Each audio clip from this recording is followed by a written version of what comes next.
Omicron. Falcon hates puns and thinks that they're all wrong. One's American and one is an Aussie. Talking about StarCraft 2 and the esports scene. Hello, and welcome to the Falcon Paladin Hour. Thank you so much, Sir Omicron. Good to be here. Good to have you here. Yes, thank you. It is good to be back on the Falcon Paladin Hour. I've been here for a while. A full 7 days since you've been here. I don't know. 7 days, man. It's a long time. Time is relative. I don't know. I just feel like when I was 5 years old, 7 days was a while, you know? Oh. Like a good chunk of time. And you're right. Now that I'm 40, it's like, yeah, a blink of an eye. But when I was younger, it was different. I don't know. I feel like when I was younger, a week was nothing as well. Because it was like, okay, I got 2 weeks off of school because it's the holidays. And that would just be gone in like a matter of minutes. Well, vacation time is a different... It's relative to school time. How old you are, yeah. Vacation time when you're old and have a job is also very fast. I'm saying compared like school time, 2 weeks of school felt longer than 2 weeks of work now, I think, relatively. That's all. Okay. That's all I'm saying. Anyway. Fair enough. Anyway, we've got a IEM Katowice World Championship for StarCraft 2 to talk about. Yep, and good thing it is relative, because it's time. It is. Heyo. You know, actually, I didn't realize this. It's impossible to cast a time game and not make time puns. It's like the most impossible challenge of all time. It is entirely impossible. It's impossible. But now that he changed his name to Oliveira, hey, we don't have that problem anymore. Oliveira? Is it Oliveira? Because I feel like you're throwing an extra V in there if you say Oliveira. Because it's Oliveira. Oliveira. There's one V. What are you talking about? No, but it's Olive, Olive, then IRA. Oliveira. Not Oliveira. I'm not saying Oliveira. I'm saying Oliveira. It sounds exactly the same to me. You're serious? Oliveira versus Oliveira. Yeah.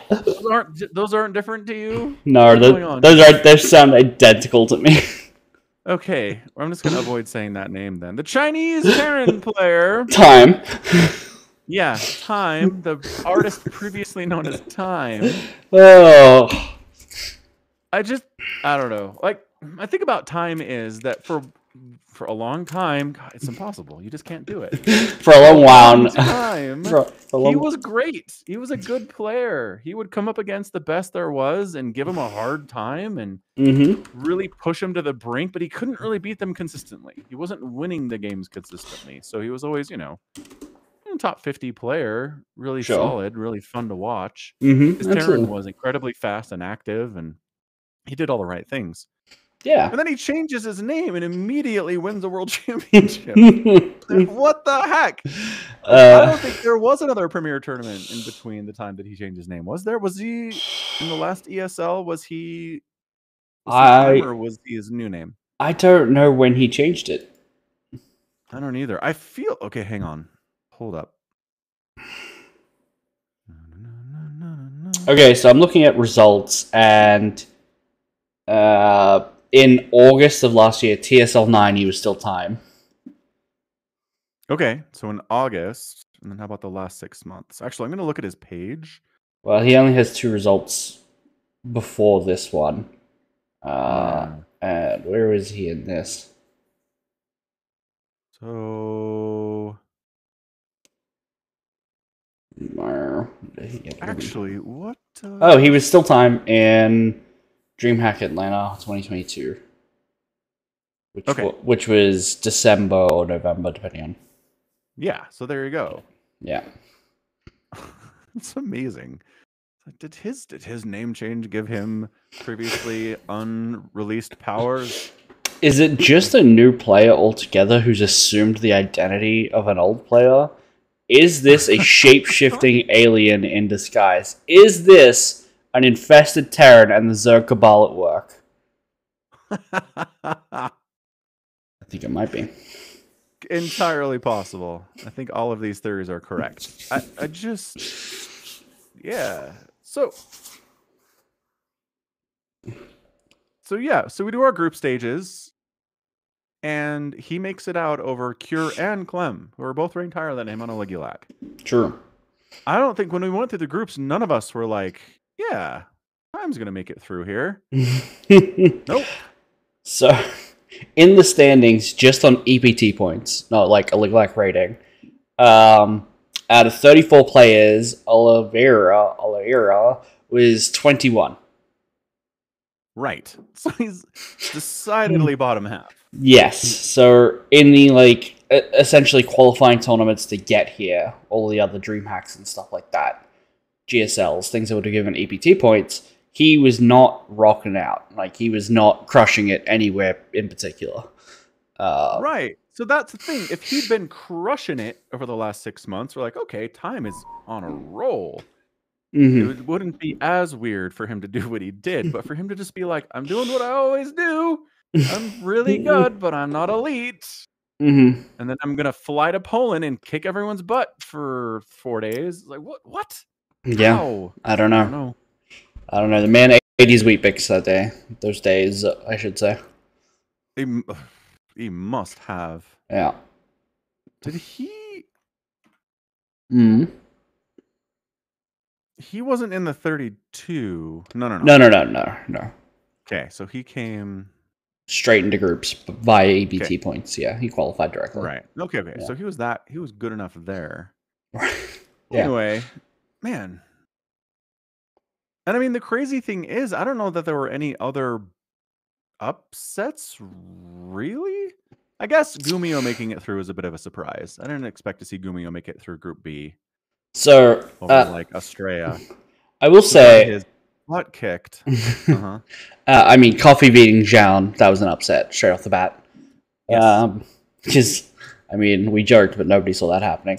I will say, I'm not entirely sure I know how these EPT points rankings work with the main event, because Eliza has more EPT points than Oliveira here, and Eliza had to come in through the round of 36, but Time didn't. Good point.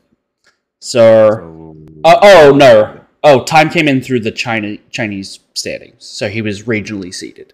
That's why. Right. That makes sense. Now, I've worked out, yeah. So that was, I mean, apart from one minor upset, another upset I would say is Scarlet being the first player to be eliminated completely in the tournament. In the round of 36. That's... Yeah, I guess. I mean, she hasn't... It's not big, but it's like she was one of the people you could look at that and go, yeah, she should get out of that. That makes sense. I don't know. She got matched up against Classic right away, which is like, woof. Okay. And then, but for Cham to take her out is kind of like, ugh. Yeah, that's rough. Yeah. Although ZVZ, I don't know, man. I'm telling you, ZVZs are clown fiestas. Sure. ZVZ has more weird upsets than any other matchup, I swear. Yeah, I'd believe that. A stupid matchup. I hate it. We'll get to there in a minute.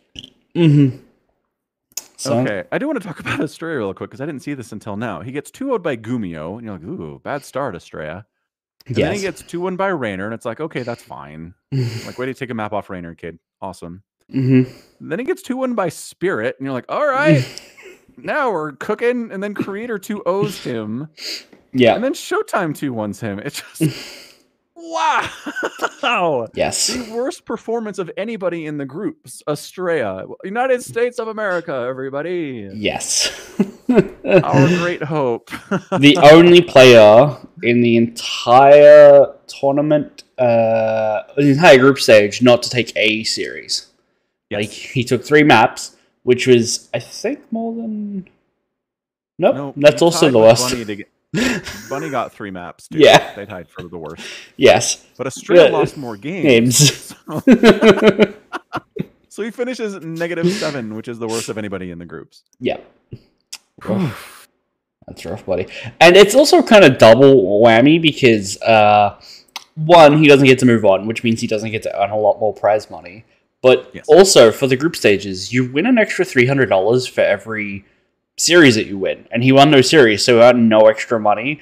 Whereas someone who, like, Maru, who was only supposed to win, like, $70,000 for coming second in this tournament, took home, like, an extra $2,000. Right. It's a tough life, esports in. Yeah. Australia's still got $3,000, so that at least paid for his flight out, I think. Probably, hopefully. Yeah, I'm sure it did. I'm just surprised that both Cure and Clem were out, that Estrella was out. Mm-hmm. As far as the rest of it goes, I'm not too surprised by the group results. Yeah. I mean, I think it's not, like, impossible to see an alternative world where Special gets out instead of, like, Solar, or in Group D, maybe instead of Hero, Marine, Bunny, or Classic. I think it's not impossible to envision those things, but I certainly wouldn't see him going much further. Right. So it's not entirely unsurprising, but you could see alternate timelines where they swap places, because all those people basically immediately fell out in the next round anyway. Yeah, absolutely. Yeah. Concur. All right, so let's talk about Cyril for a second here. Okay. Dude is in a group with 3 other Zerg players, 1 Terran and a Protoss. Very Zerg heavy group, which is bad because Cyril's ZVZ sucks. It does. Statistically, his weakest matchup. Yep. He starts off 2-0ing Special, which is like, all right, nice. Mm-hmm. And then he gets 2-0'd by DRG. Dong Ryu's like, yes, ZVZ. Good matchup. Yep. And he gets 2-1 by Solar. Mm-hmm. And you're just like, what is going on here? He's out. At that point, he is out of the group. He needs to win his next 2. So he 2-0s Hero, and then he finally defeats a Laser and a ZVZ. Mm-hmm. And makes it through. But it's like, for a second there, it was looking real bad for Cyril. I mean, he still only gets through on map score because his series score ties with Solar and Special, because the very final match of that group was Solar versus DRG. And if Solar didn't win, DRG would have moved up slightly, and it would have swapped Special and Solar, which I was so rooting for DRG there, because if Special got through, you would have lost 2 of your picks from the last podcast in one fell swoop. It would have been great. One fell map. Yeah. Oh. Yeah, I don't know, man. ZVZ. Mm-hmm. It's garbage. It's what it is. But seriously, Cyril needs to work on that. I don't know. You can't be considered a favorite to win the world championship if one of your matchups is hot garbage. It's not going to happen, man. You got to beat everyone. You could get lucky. You could get lucky and end up in a group with not many other Zergs, and then the playoff works out where you don't have any other Zergs to play against. Sure. Right. I mean, yeah. I don't know. Just watch his, his Ragnarok games or something. Just cast them. Tell me what he's doing wrong. Tell me what he needs to improve on. Okay. Well, actually, better yet, tell him.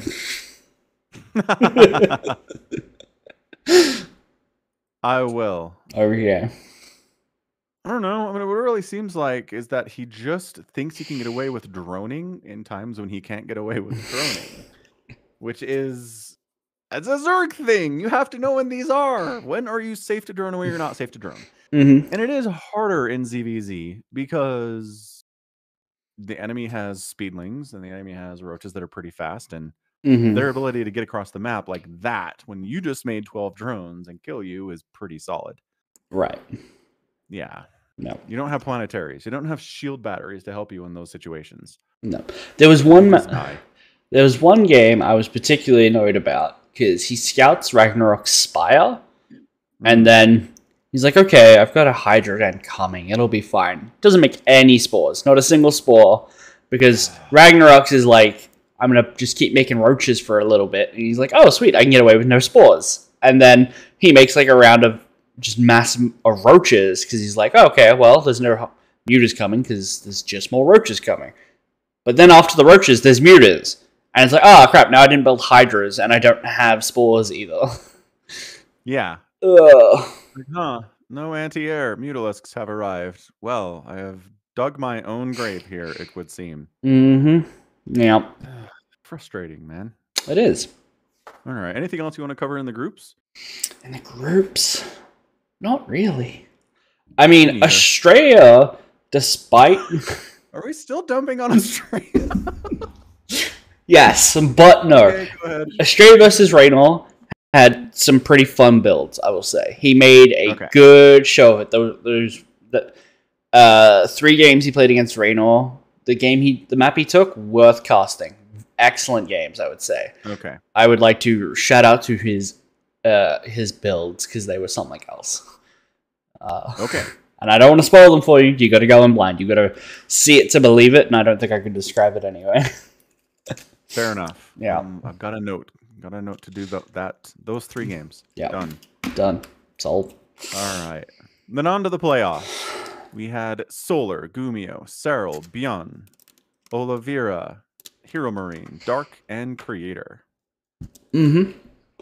Pretty solid. Again, I think Time stands out here as being like, what is he doing here? A little bit, yeah. I think Gumio too, honestly. It's like, what has Gumio done in the last 5 years? Military service. Yeah, right? So him coming back and making it here, good for him, I say. Speaks well. Gumiho is one of those players who plays weird, has weird mech builds. I think who was in his group? I think it was Raynor that he beat. And like someone was talking to Raynor after that, and he's like, I was expecting him to play weird, and he didn't. He just played standard.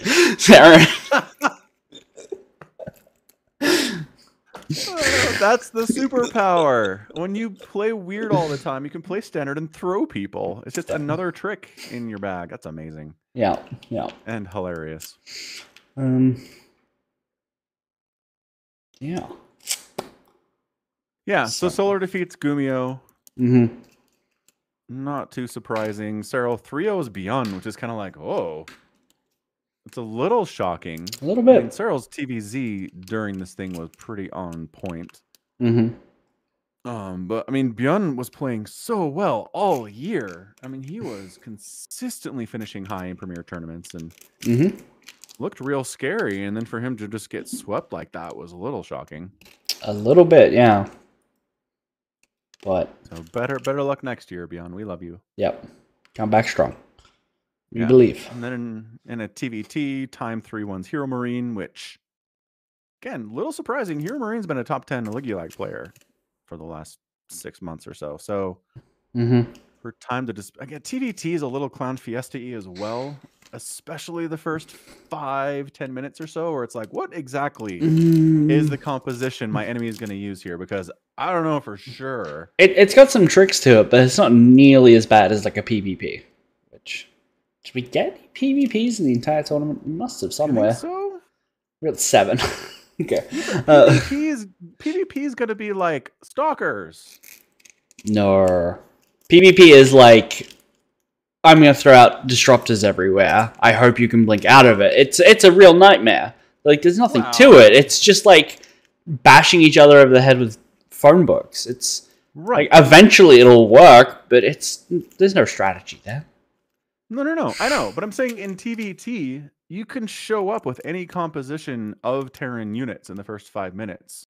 And your enemy's like, oh, there's a Thor, huh? Didn't expect that. No, you can't show up with a Thor. No. Hellions, Reapers, Liberators, Metavacs, Hellbats, Marines, Marauders, Widowmines. Almost the entire catalog of Terran units are available. I don't think you can show up in the first 5 minutes with a Thor. I don't think anyone's showing up in the first 5 minutes with a Marauder. Okay. Not in TVT.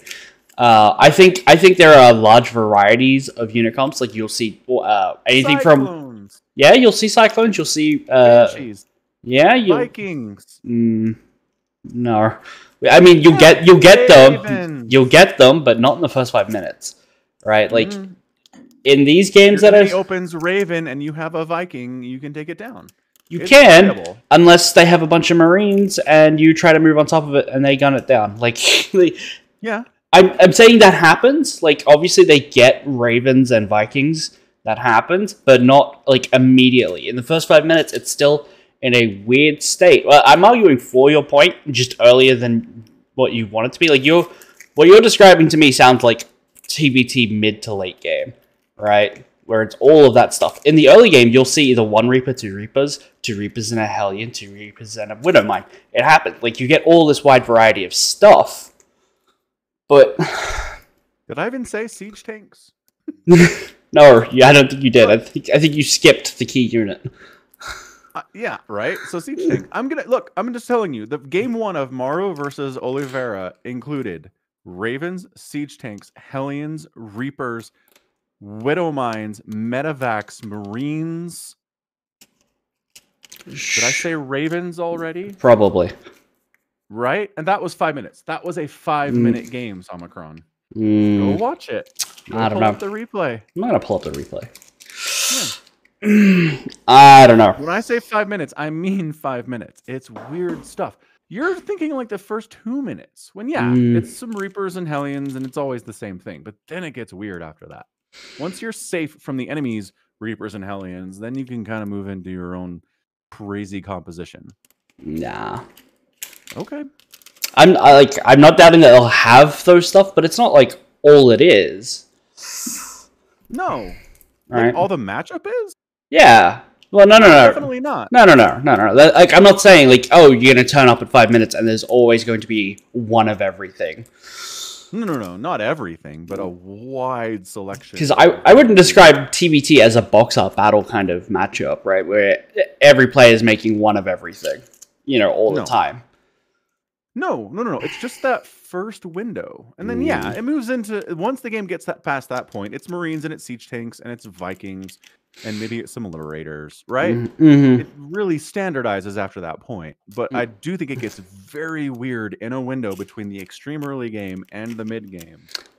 And I just think it's hard to predict what your enemy is going to do there. I don't think... the Raven and the Viking are the units that are weird to predict there, because they're going to get those later anyway. So the units that you're trying to predict are like the Marauders, well, not Marauders, like Widowmine drops or Hellions into Hellbats and Cyclones. Those are I think those are like the more units that are less fixed in the matchup. Right? Yeah, I don't see a TBT and go, wow, he's making Ravens this early. That's a little fast, but also we just had a patch that made them come out cheaper, so it would be faster. They build faster and they're cheaper. Yeah. And then everything else about them sucks. Yet we still saw lots of use. So they did. It's true. But I'm a little bit shocked at how fast auto turrets die now. Those things used to be kind of tanky, and now they just fall over. Yeah. I think they died a one shot to a siege tank shot now, by the looks of it. Yeah. Poor auto turrets. Anywho, how did we even get into this? TBT. Hero Marine, Olive, I think we were talking about. That's right. Olive and Hero Marine. Mm-hmm. Yep. And then Dark 3-2 and Creator. That sounds like a really fun series. I probably want to cast that one. Yeah. That's 3-2. I think there's lots of games here you probably want to cast. Mm-hmm. Yeah. Not terribly surprising, I think. No, I don't think so. Dark's abjectly terrifying. Mm-hmm. Yeah. And Creator's really, really, really, really good, but not terrifying.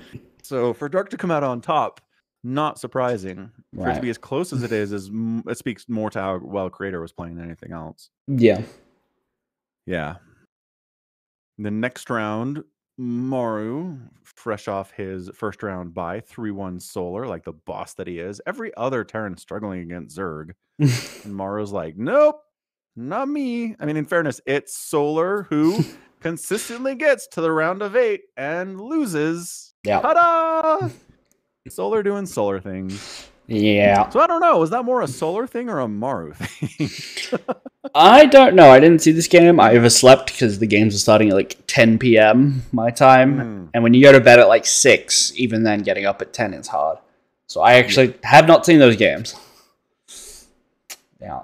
Fair. We'll have to check those ones out. Yeah. See exactly what happened here. Like, was it just like 4 straight proxies? That'd be hilarious. And then Ragnarok and Serral play a ZVZ that Ragnarok wins because Serral's ZVZ is Garbo. Yeah. I mean, I don't know, the one... Okay, so I didn't see the start of these two. I think I missed games 1 and 2. I caught the end of game 3, which is, I think, the map where he made mutas. And Serral was like, I'm not going to make anything. Right. Game 4, it was like a spine rush and drone pull with like a 12 pull. Yeah. Serral handed that so easily, it wasn't funny. Okay. So that, like, every ZVZ has like a 2-minute game, like every best of 5. And that was that. And Serral looked really, really good. But, you know, when you're up 2-1 in a best of 5, that's the time to use that, I guess. For sure. Yeah. Other than that, nothing completely new or exciting to talk about there. ZVZ, Serral sucked. Yeah. Yeah. Yeah. And then we have major upset. Olive takes down Raynor 3-2. In a reverse sweep, no less. Yes. In a reverse sweep, no less. Yeah. Crazy. So playing from behind. Yeah.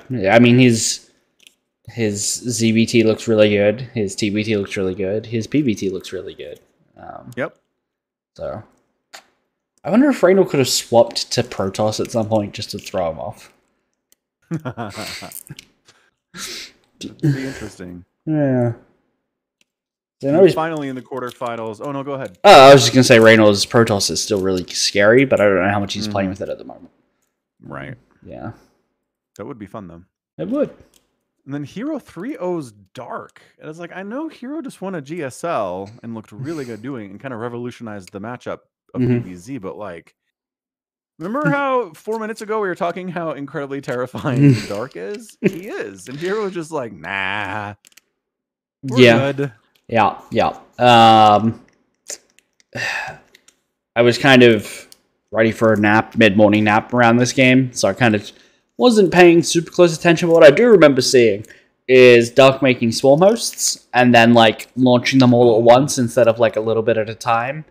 And so when he had to get defensive with them, it's like, oh, okay, I just move back, they expire, then I move in and kill all your shit. I'm like, oh, okay, so... I did see that game, and if you're playing Swarm Hosts and you have to defend with them, just GG. You're done. That's it. Yeah. They suck on defense. Or keep them on the offense and try and force it into a base race, or make a recall happen or something. Like, you can't just put them on behind you, because you just can't do it. Right. Yeah. So, I mean, nice. Like, impressive stuff there from Hero. Yep. And then we had, and this is what bothers me about Serral ZVZs, is for the longest, like, he's got this history of being a favorite ever since he won his world championship, of being a favorite in a premier tournament, losing to an inferior Zerg player, and then that inferior Zerg player gets rolled in the next round. And it's like, Serral would have played so much better. We could have had a Serral Maru semifinals, but instead Maru just ruffle stomps Ragnarok. That's not as fun. So mad. Yeah, the universe doesn't like Maru and Serral to ever be hype. Like, you guys were like, you tried like cheering for that to happen for like a full 3 years straight, and I'm not letting it happen. The universe does not want it to happen. I'm pretty sure, like, the universe will unravel if Maru and Serral ever like get to play a best of 5 ever in a semifinals with money on the line. Yeah, and poor Ragnarok, he is like 47-4 with Maru. Like, that's in recent matches. Oh, it is just such a one-sided game. That series. I mean, there's not a ton of shame. I mean, no, it's Maru. Maru has a 47-4 record against a lot of people. It's true. It's true, but... Yeah. But, come on, man. Like, just... You're not beating Maru. Roll over and let Serral win and give us the semifinals. That's all I wanted. All I wanted. Would have been so hype. Would have been up there. And Ragnarok. And again, it wouldn't bother me if Ragnarok had given Mario a great series. It's like, all right, cool. Ragnarok's playing really well. He beat Cyril. He took Mario to 5 games. Thumbs up, dude. You can't just roll over and die. I'm sorry. Not allowed. Not happening. Oh, all right. And then we've got Hero, champion of GSL, and the guy who does 3-0 Dark and is looking really good at Katowice, and Oliveira is like 3-1. Sucker. Yeah. Yep. And I watched these games, and it wasn't anything nuts. It was just Marines, Marauders, Widow Mines, Medivacs, being everywhere, dropping multiple places at once. Yeah, it was just TVP. Yeah. Yep. Like, apparently the nerf to EMP didn't really hurt much, at least not for Olive. Nope. I mean, what were the changes to EMP? It's like it doesn't have the upgrade, but you start with 50% of it anyway. Yeah, you get half the radius of what the upgrade used to give you by default, but then you don't get the upgrade. Right. So it's to me that's a straight buff to me. It's like, okay, because as a player who doesn't know how to use ghosts, I wouldn't even think to get EMP as an upgrade. Like, you just made them flat out better for the baseline player like me, which means the earlier you get ghosts out, you don't need to wait for that upgrade. Like, right. They're just better. Yeah, right. And before this upgrade, before the balance patch, it was like, all right, so EMPs are ready to go, and they're not that great until Enhanced Shockwave comes in. But you're right. Now it's just like, oh, you know what? This is definitely viable. This is very usable right now. Yeah. Yep. Amazing. And then we went up with a TVT best of 7 finals in a world where everyone's complaining about how Zerg's overpowered and how the latest balance patch did nothing but buff Zerg. It's like, yeah, we had 0 Zerg wins in the semifinals and finals of Katowice. So yeah, I don't want to hear that anymore. Zerg Cabal is dead. No, I don't think so. I think Zerg Cabal threw this one so that they could get buffed in the next patch. That's yeah. In 2025, right? Gonna be a hot minute until the intern can figure out what balance changes need to happen. But maybe we'll get buffs more often if Zerg loses the next one, and then the next GSL, and then the next Home Story Cup. Zergs aren't gonna win anything until they get buffed. You watch me. Okay, I'll make a note. Oh, that's funny. Oh man. So in a banger TVT series, I would say these were good games. Like, these were incredibly fun to watch. Is that a fair and accurate description of these games to you? I think so. Yeah. I think so. Mario comes out, wins game 1, and everyone's like, "Yeah, that's right." I think Aligulak was giving Olive like a 4% chance to win the series. Yes. Yeah. That was brutal. And I think Mario shows up, wins the first game in 5 minutes. You're like, this is going to be a 20-minute best of 7. Right, 30-minute Mario. Right. Yeah, I think he was really hoping to like gut punch him here and just like demoralize him, be like, "No, your place time. Like, this isn't the time." Yeah, I'll see myself out. But no, he comes back. He keeps his spirits up. And crushes. Convincingly looking too. Like, not gimmicky or like, Mario of old who was like, I'm going to win an entire 3 seasons of GSL by building my buildings on the other side of the map.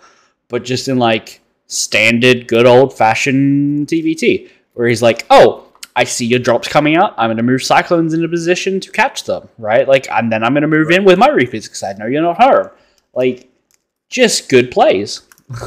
Yeah, it was just right. It's not like he busted out some amazing new TVT strategy that no one had ever seen before. He just played TVT and just those good decisions every time, good plays every time. Just didn't throw anything. Which again, it's his first time being in a Katowice finals. It's against the legend Maru, and for him just to be like, I'm just gonna play cool and collected and not make any mistakes is like, what? Right. What is this? But how? Right. China. So I mean, the first time anybody from China has done this well in StarCraft, both in Brood War and StarCraft 2. Yeah. And it's nuts because you're like, you know, he qualifies for Katowice by being the best Chinese player in a country where StarCraft 2 isn't like the servers are down. Right. You know what I mean? They can still play on other servers, and Time Olive here plays on the Korean ladder. And that's what he practices. He's like 6K, 6.6 or something on the Korean ladder. So, you know, they still have the ability to play the game. But other esports are significantly more popular in China. League of Legends. Yeah, specifically. I think Overwatch as well. Or at least for a time. I think their servers are down too now. Yep. So it's easy to be like, we don't take Time seriously because he's only qualifying for this thing because he's from a country that doesn't have any other StarCraft players. Congratulations, man! Right? For him to just be like, stomp, stomp, stomp, win the whole thing, it just makes no sense. Can I just say I'm looking at Wikipedia's list of Chinese players, and it's listed in alphabetical order. So under I, there's like Ayasonu, who's an older Chinese player. You know, Jim, Jeshi under J. Under C is Dongray Yu / results. Don't know why. Me neither. What are you doing, Wikipedia? Yeah. So that's confusing, but okay. It is. Yeah, I just want to put that out. Yeah. So it's nuts. It is one of the craziest things ever to happen in the history of StarCraft. Yeah. It's going to go down in history as just being like a what happened moment forever for StarCraft 2 fans. Right. Now the question is, does he keep it going? Yeah. That is an excellent question. Yeah. Or did he just eat his Wheaties for 4 days and then he stops eating his Wheaties and he's the same? He should move to Poland. Like a top 30 guy on a Legiolac, and he wins and he loses and he's fine and he never does this again. He should move to Poland. He lives in Poland and eats Polish food and drinks Polish water and breathes Polish air. He'll superpowers go. Yeah. Clearly Katowice agrees with this man.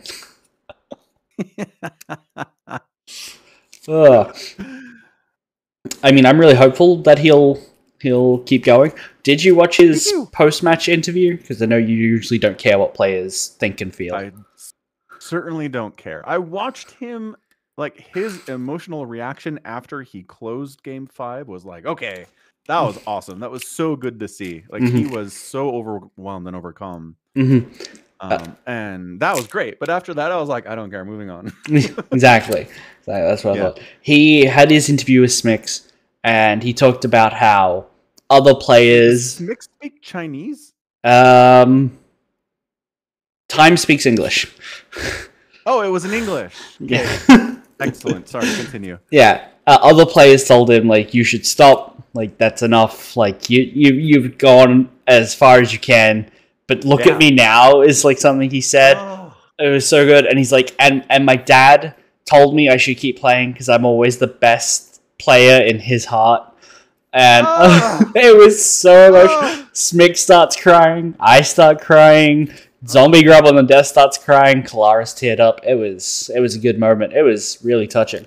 Somebody on Reddit was saying that his grandma was watching from China, which is just like, oh, that's so heartwarming too. I'd believe it. Yeah. Oh, that's great. Yeah. All right. You've convinced me I should watch his interview. Definitely do it. It's worth it. Yeah. Okay, so now I'm curious. If we go back through the list of Katowices, does the winner maintain elite status, or has there been a winner who just like falls off and never comes close again, you know? It's an excellent question. Well, Cyril won last year. Last year, Cyril. Right. And then we go... Wikipedia has this great little chronology slider. It's fantastic. Raynor's continued to be great. Yep. And then it was WCS in 2019. Like Katowice was only right. In 2020 is when they swapped into it being played the next year. So 2020's winner was played in February of 2021, just like how 2022's was played in February this year. So then we go to WCS. That's why I'm getting confused. Okay. Who won the WCS in 2019? It was Dark. He's still really, really good. Yep. I think the only person we're going to get here is like Rogue, and that's because he's in the military at the moment. Or Innovation because he's in the military. Or TY because he's in the military. Yeah. Because we just go back. It's Rogue, it's Dark, it's Cyril, it's Beyond One in 2015. Mm-hmm. Yeah. So it's all these people that have remained elite. Like they're in this club. Mm-hmm. I guess SOS. How about SOS? Yeah. SOS won it in 2014. Yeah. And then like never really. What has SOS done? Because I swear he showed up for something at one point recently. For sure. I'm going to look it up. Yeah. He took 3rd place in GSL 2021 Season 2, but like, okay. Yeah. He was 2nd place in GSL 2018 Season 2. Mm-hmm. I mean, he's still in like 5th or 6th of like... 5th to 8 in GSLs, right? Like... Yeah. That's still good, but it's not... It's not everyone else we've been talking about. Right, because it's all only the Korean players. So it's like, great, he's still Korean successful. Which, I mean... it doesn't mean as much as it used to. Yeah, once upon a time, that would have meant he was God. Right. God too. But, yeah. I guess that's SOS. I guess he would be the one that has remained good, but not in that club. Yeah, he's definitely not in, like... 2015 era where he has like I can see 4 first placed, although some of these results I'm going to question because it's like he was placed somewhere between 1st and 24th. In what? Global StarCraft, GSL season. What season is this? It like the name is not compressed to GSL. It's just StarCraft Star League Season 3, so it's not even global. But it has no bracket. It just says players played. Yeah, that's not helpful. Thanks, Wikipedia. This result is broken. Yeah. Cool. Yep. But yeah, no, he had a run where he's getting first in a pro league in 2012, first in the 2013 WCS Global Finals, first in IEM Season 8 World Championship, first in Pro League, first in a Hot 6 Cup, in a Premier thing. So through 20, I mean, he's kicking butt and taking names, and then he doesn't get a first place after 2016 ever, except in team situations. Right. Yeah. Like playing for Korea, he's winning first places, but it's not him. Mm-hmm. Yeah. I mean, he gets Legacy of the Void came out, and he was like, he gets seconds, so like that's not terrible. Very true. Yeah. Yep. But I mean, also players who have at least hit the peak. Scarlet won IEM Pyeongchang, which was basically the Olympics in 2018. Yep. So she hasn't won anything else, and like here she is today, not even making it out of like the last chance to qualify, like the round of 36. Neeb is the exact same player. Like incredible heights. Mm-hmm. Never come close to getting back there again since. Neeb in interviews, he's full-time student at the moment. Like he's not playing as much. Well, it's pretty impressive to be a full-time student and make it to the group stages of Katowice. Like, way to go, man. Sure. That is insanely impressive. Well, I mean, he's getting there because he's qualifying through his region. He's like, he's the time of NA. Well, sure, but he's qualifying. He's still better than like Scarlet? Snow and sure. Yeah, like Scarlet and maybe not Special. And Special comes through Latin America, not NA. Oh. Yeah, it's Australia's the other player in NA. Yeah, and Australia and Nina And I'm trying to name other American players here. It's not going well. I'm gonna throw out Nina is 8th in NA, right? There's 4 other players that we haven't mentioned yet. In the top 8? Yeah. Oh crap. The people you've been talking about, not even close. Like the people you know aren't even likely to get through, is what I'm saying. Mm-hmm. I'll just throw them out there because you won't get them. It's Trigger, Vindicta, Disc, and Future. Oh, Future! Remember when Future was a big deal? Yeah, I remember when Future was a big deal. Yep, I remember when Future was a big deal. That did not happen. Nope. You know why? Because he's probably full-time schooling. Because he was a big deal like 3 years ago, and he's only 20. Yeah. So he's probably in school. Smart. Yeah. Yeah, Vindicta, fine. Yeah, I don't know. Whatever. Yeah. Anywho's. So yeah, so I'm just curious to see if Time's the new Raynor, the new Serral, where he's just a monster in every Premier tournament, or does he falls off and he's Scarlet or he's Neeb. Or they didn't win world championships. I mean, Scarlet won a gold medal at the Olympics. Yeah. I think that's up there. It's not a world championship. I'll grant you that it is not a world championship. But neither is Maru. Maru's won 5 GSLs, never a world championship.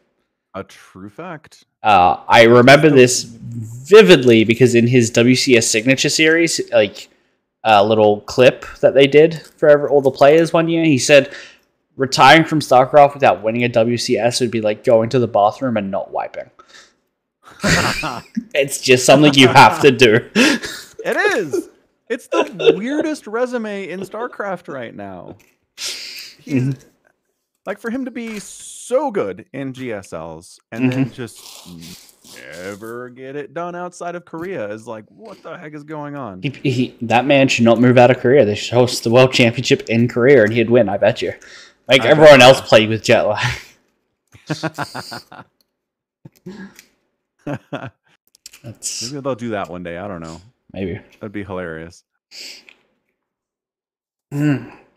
Yeah, so I mean... Yeah, I mean, the two stories are Maru taking a guaranteed world championship and absolutely blowing it. And not even like he played dumb, because Maru's had days where he's just like, I'm going to play like an idiot, right? Like, yes. He is absolutely had those tournaments where he's like, I should win this easily. And then he's like, nah, I wasn't feeling it, you know, whatever it is. He doesn't show up. We talk about it all the time. I will never forget a series I played against Stats where Stats did the same thing 3 games in a row. And Maru was like, what? The same thing dies. And it's like, what is going on? Yeah. Okay. Anyway, so, I just want to say, like, we shouldn't doing that. We should not qualify Time's victory here with Maru playing stupid, because Maru played like a beast. Yes. Yeah. I think against almost against pretty much anyone else, Maru should have won. Like Maru should have won this by. That is why it's so amazing. Ugh. Oh man, so it's memorable for sure. I mean, it would have been memorable if Maru had won, because it would be his first world championship. It would. But oh well. Oh well. I mean, he's not retiring anytime soon, so. No. Interestingly enough, on Maru's results tab on Wikipedia, it lists IEM Katowice 2023 as round of 24. What's going on here? Because as I'm scrolling through and I'm just looking for golds and silvers, right? And then I see the one green at the very end. I'm like, what the hell? Yeah, I don't know. Wikipedia's broke. Maru's gotten a first at the World Electronic Sports Games in 2017. That's kind of like a world championship. WESG. Yeah. Yeah. I mean, he got $200,000 for that. Like, that's a huge prize pool. But if I remember correctly, Oh no, there was lots of players here. Well, the playoff, yeah, there was lots of groups, but the playoffs was like quarterfinal, semis, best of 7 for the finals. Like it wasn't a lot going on. But I mean, this was 5 years ago, and what players are in the finals? Maru, Dark, Serral, Classic, Alazer, Scarlet, Neeb, Raynor. It's all the same familiar names. Totally. Yeah. So yeah, that counts. It's interesting, but it doesn't count. It counts, but it's still not a world championship. Somehow. Yeah, I'm with you. But it's a big premier result, which we know Maru has already, because he has 5 GSLs. Esports is weird that way. True. There's like in other sports, there's a top of the mountain, the end. Mm-hmm. And in esports, it's like, well, you got these different, these different big time wins you can have, and GSL comparable to a world championship, and for a long time it was the only thing that mattered, and then that changed, and you've got these other premier tournaments that are all throughout the year that maybe nobody cares about, but you're playing against the best in the world and you're beating them. Like, why doesn't that matter? Right. Yeah. Strange. Yep. Strange. Yep. All right, cool. It's enough StarCraft, I think. Yeah. For today. Although I am a little worried. There are no upcoming events listed on Wikipedia. They're like, well, a Chinese player won the world championship. Pack it up. China's taking over StarCraft. Yeah. Wikipedia bet all their money trying to short time in that finals. And like, shit.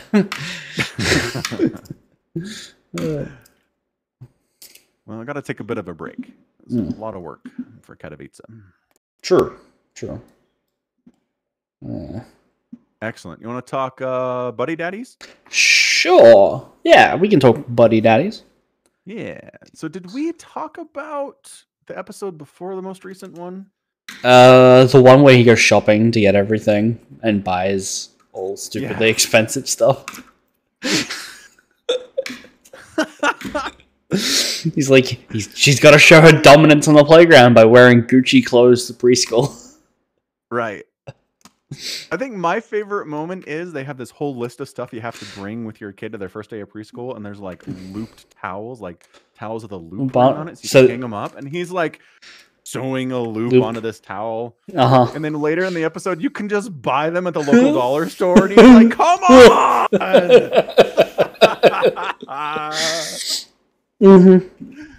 Yeah, that was my favorite moment. Yeah, I like that they have so much money that they get to a dollar store, which they've apparently never been in before. Right. And they're just like, we can buy everything. We could buy a whole store. But apparently not, because they're broke. Yeah. I mean, they're running out of money, but they're not.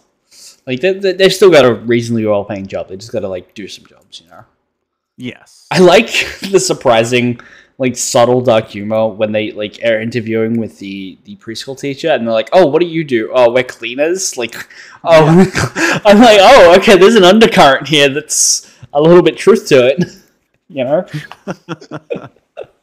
That was pretty good. So hang on, was it that episode and then the episode where the preschool closes because of a flu? Two separate episodes, or is that the same one? I think that's the same one, because they immediately try to go and do their job, and then it closes. They have to keep watch of her, but she sneaks out when Ray is sleeping in the bar.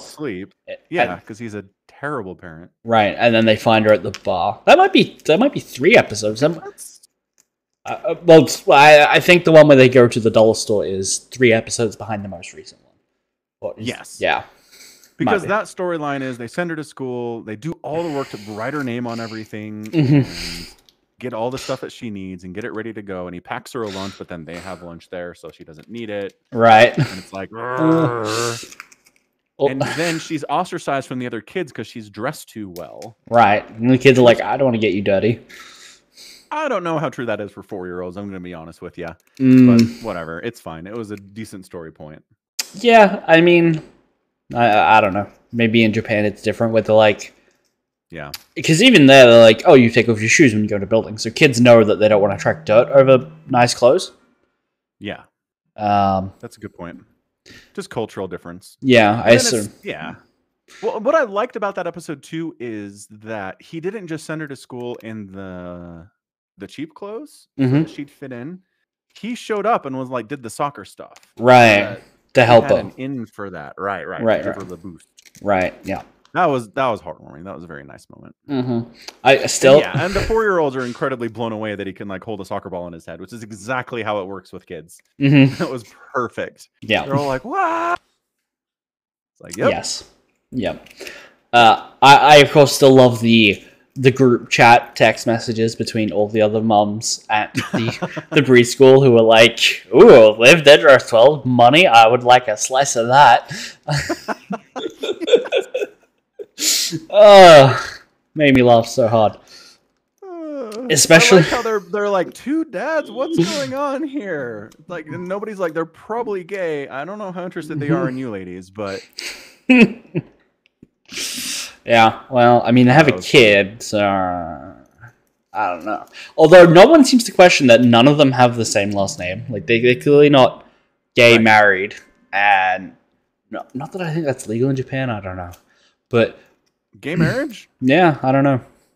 Marriage Japan. Internet says. Although adoption there is very common. Oh. Yeah. It doesn't recognize same-sex marriages or civil unions. Holy crap. It's the only country in the G7 that doesn't legally recognize same-sex unions in any form. Okay, so that adds another wrinkle to this whole thing. Yeah.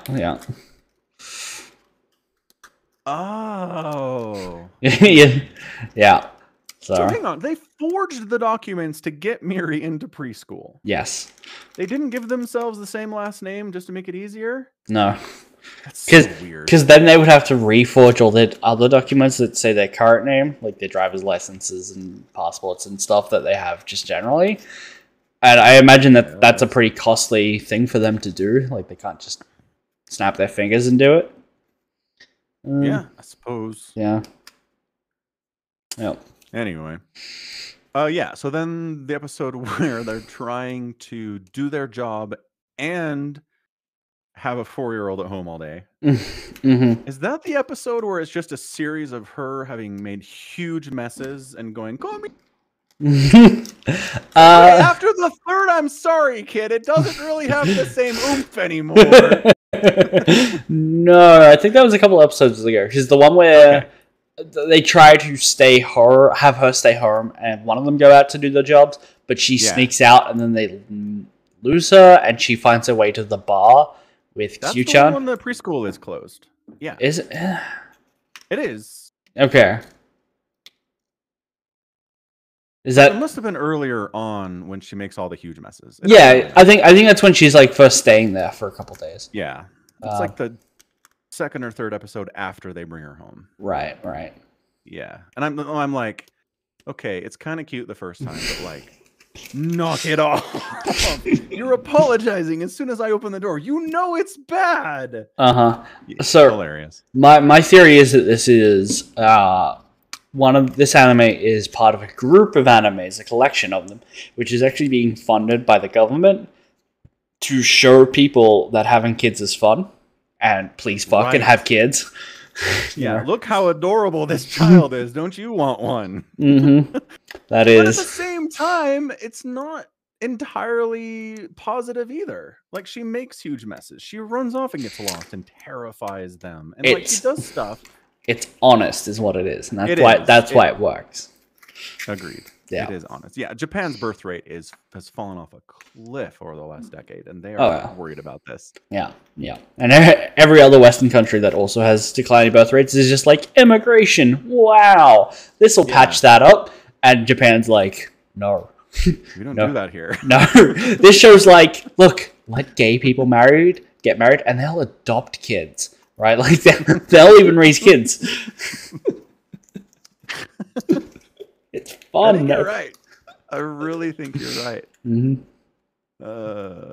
Yeah, and it's just super good. And so the episode where it's closed because of the flu, and then she runs off and ends up at the bar where their mob boss works is hilarious. Mm-hmm. I mean, she was like right behind him up until he went into that, and so she didn't know which direction, So yeah, that's true. So that's why she was in the area. Yeah.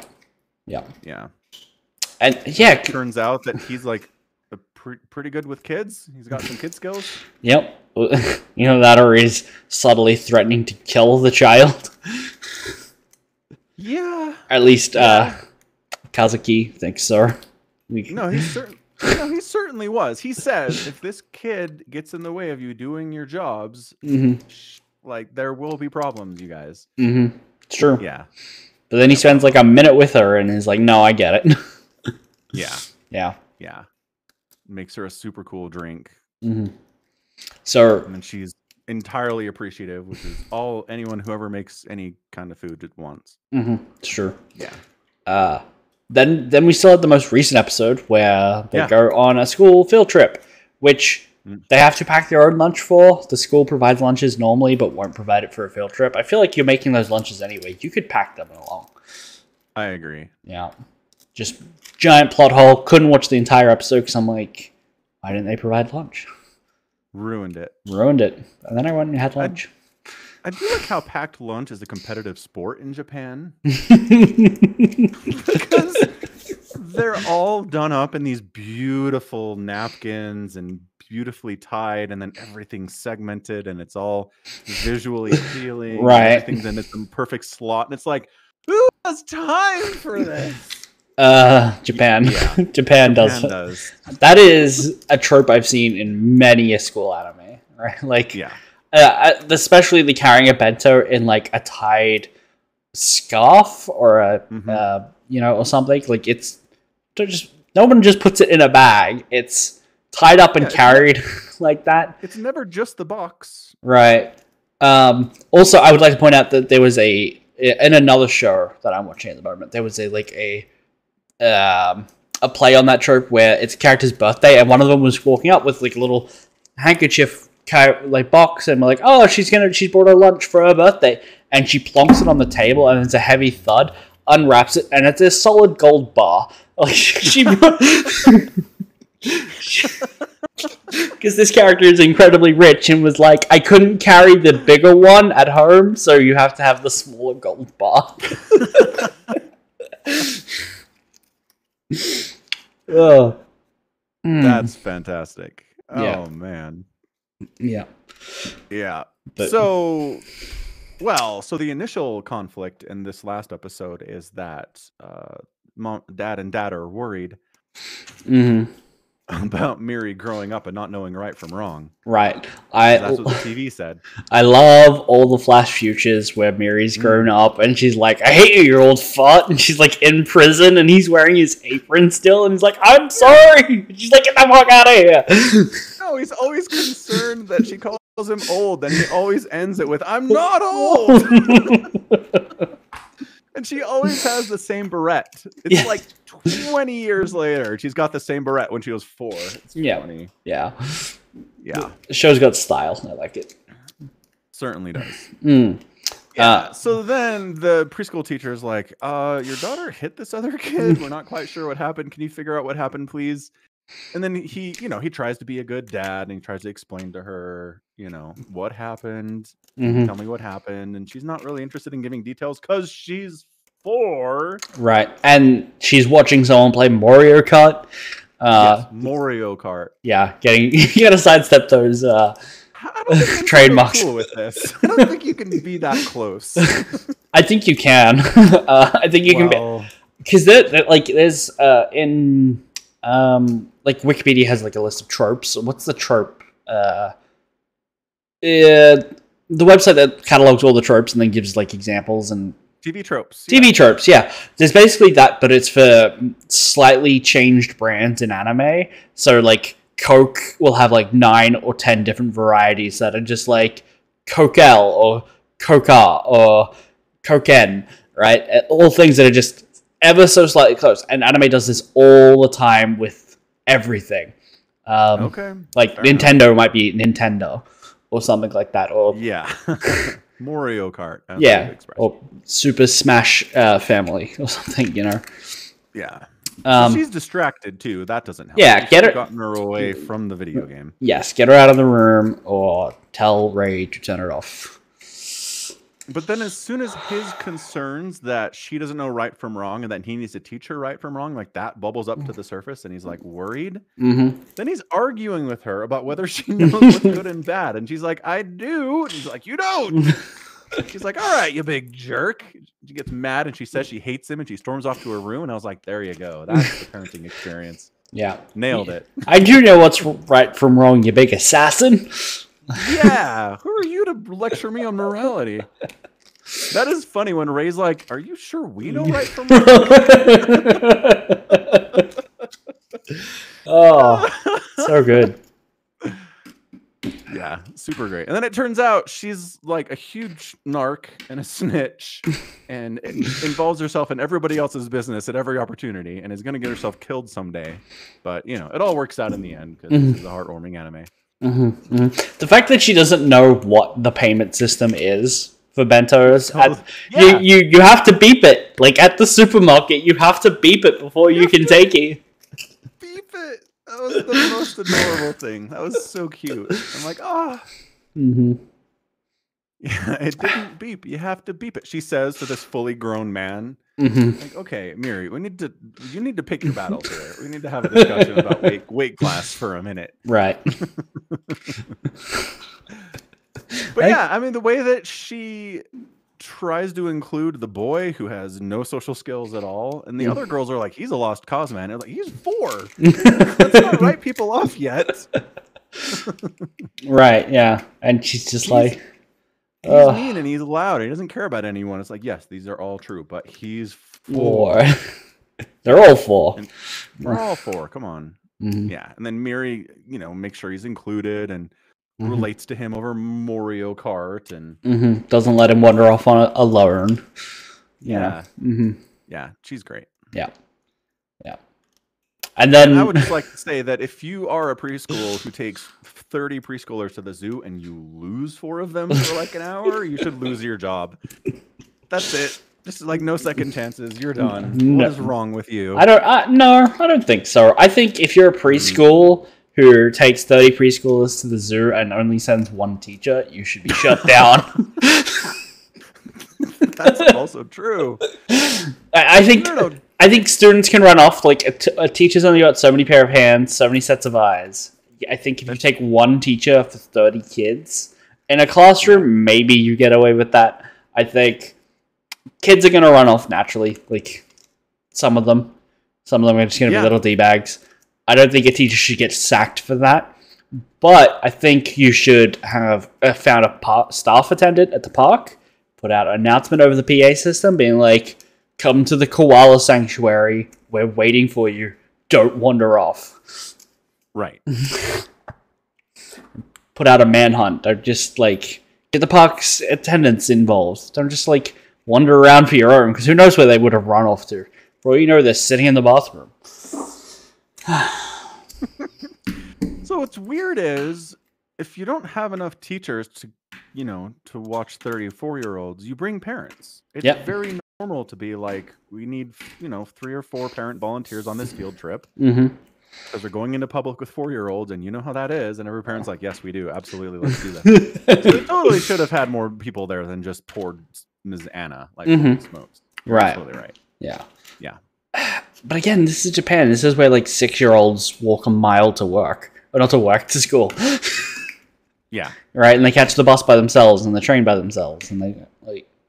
Yeah, and nothing bad happened to these 4-year-olds, like that they almost got choked out. Right, no, but man, I'm just saying that this is a world. This is a world where I'm led to believe that children are trusted and capable enough, or at least believed to be capable enough, to behave in public situations by themselves. Maybe not at 4. 4 might be a bit young, but I don't know. I feel like even like here, you wouldn't send a group of seniors at high school out with 1 teacher on a field trip, Yeah. Not that seniors at high school ever got field trips, but... No, definitely. Yeah. Yeah, even high school kids, they definitely be like, we need at least 5 adults here to keep things under control. Right. Yeah. But for the story purposes, they needed the kids to wander off, and they needed hijinks to happen, and right, blah, blah, blah. right. They needed to be able to instantly steal an alpaca costume and a giant bunny costume. Yeah. And beat the crap out of a small-time petty criminal who's running around with a toy gun. Yeah. Good times. Important.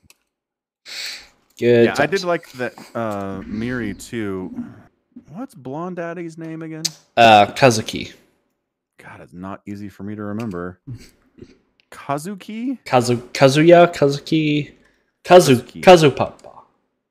Yeah, Kazupapa, right? Yeah. So she's mad at him. Like, she says, I hate you the next morning. She doesn't want to talk to him. She's not giving him hugs. She's holding a grudge. Yep. She's holding a grudge, but then nothing changes. Like, at no point do they make up. At no point does she have a realization that she shouldn't be mad at him. Just next time she sees him, she's like, hey, and everything's fine. Like, that's totally normal for kids, too. Yeah. Like, nothing is resolved. Everything's forgotten and forgiven. Let's move on. You do not need a story arc for a 4-year-old to change their mind when throwing a temper tantrum against their dads. Correct. That is... Yeah, I like that. Yeah, I like that, too. Like, it just fixes itself because she forgot. Because she's a happy child. Exactly. Because kids are not good at holding grudges for any real length of time. No. They're really not. They get better at it as they get older, but it's not really an innate skill. Yeah, no. I've been holding a grudge for 19 years now. So there you go. Yeah. Yeah, really? Better. Yeah. Nice. Oh yeah, I'll tell you about it after the show. Okay.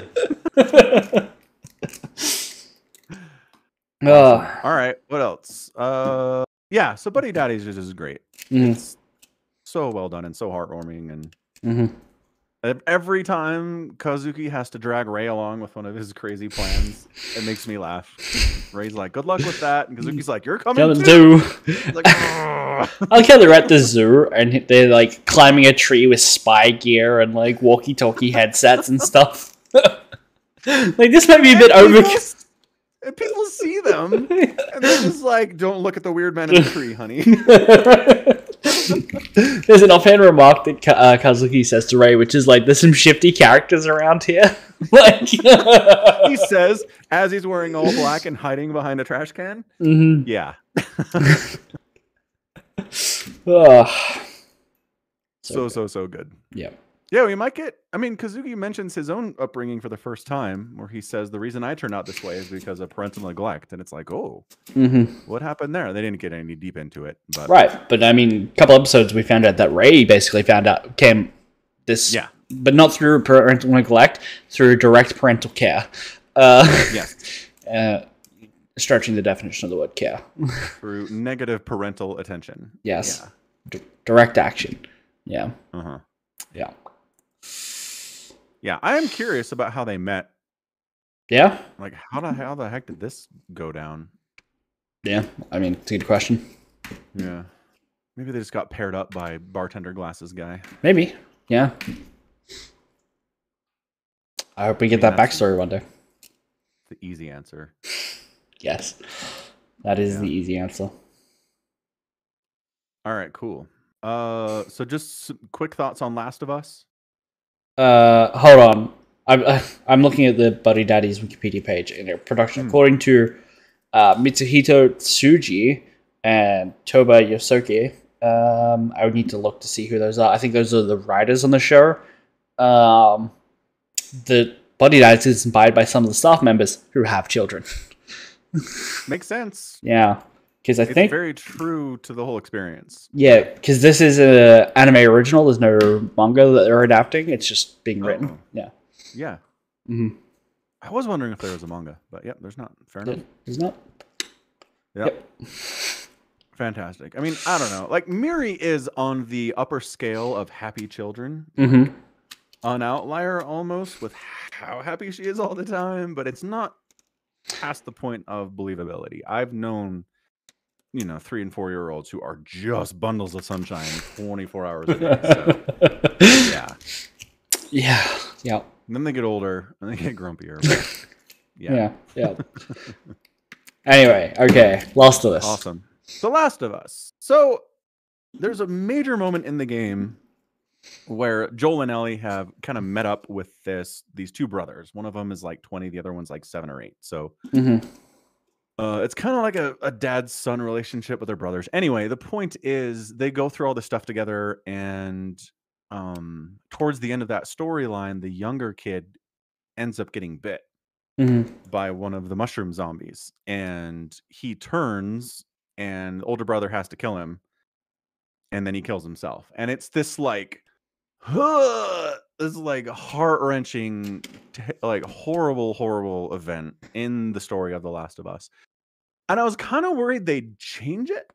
I was kind of worried that, because they've said before in their podcast, the showrunners, Craig Manzin and Neil Druckmann, that they don't want the video game players just to know everything that's going to happen. And like, I appreciate that on some level, guys. But at the same time, the game's really good, and please don't change. Don't change it for the fun of it. What makes it good? Yeah. Right. Yeah. Yeah. So I was really happy when they didn't change it.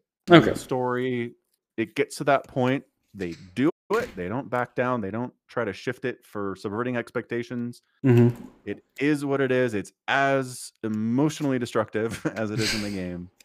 And I was like, all right, good job, guys. Thumbs up. Thank you very much. Yeah. They changed a bunch of other stuff from that storyline, but nothing consequential. Nothing major, I don't think.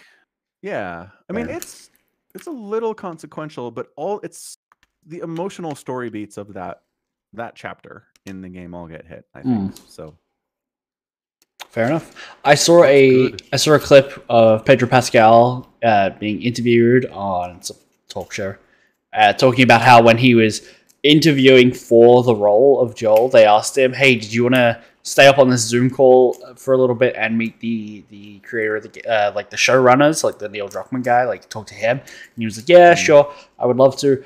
But he stayed up. He did stay up, and he was talking to them for like into the early hours of the morning or something. But he'd taken an Ambien earlier to help him sleep. Oh boy! And so he wakes up. Loopy. He wakes up the next day, and he was like, "Oh man, I'm in London. They're in LA. I'm going to be waiting by the phone to find out if I got this job. It's going to be forever. It's like I really want this job." And then it was like a day later, he was looking at his phone that he had gotten texts congratulating him for already getting the job that night. Like he got the job and then just forgot. Because the Ambien. Yeah. It does memory loss. Oh, that's funny. Yeah. Yeah, Ambien's dangerous. I mean, don't take it as something important is going on. That's the lesson there. Yeah. Yeah, that's fantastic.